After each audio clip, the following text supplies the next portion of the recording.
toto je socha. Toto je moja prvá socha, taká veľká.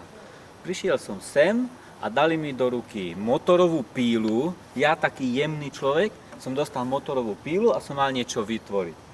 Tak som nevedel čo, tak som začal na jednom klate, ktorý už tu na pán Petráš začal. Ja som ho dokončil a toto z toho vyšlo.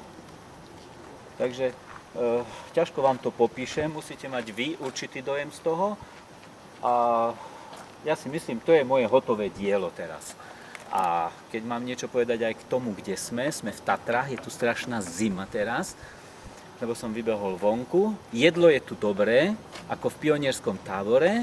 Máme tu nových priateľov, samé pekné baby, s ktorými sa neviem dohovoriť, ale všetko si rozumieme, lebo není problém stále sa usmievať, objímať ich, to je v poriadku. Ešte mám pochváliť pána Petráša, že nám to umožnil tu na urobiť. Je to super, lebo keď sa umelci nestretávajú, tak sa nedostanú ani o krok ďalej. A tým, že sa stretávajú, tak majú takú možnosť robiť s motorovou pilou. Teraz už viem, teraz budem robiť takéto sochy na bežiacom páse doma. Takže keby ste niečo ešte chceli vedieť, rád vám poviem.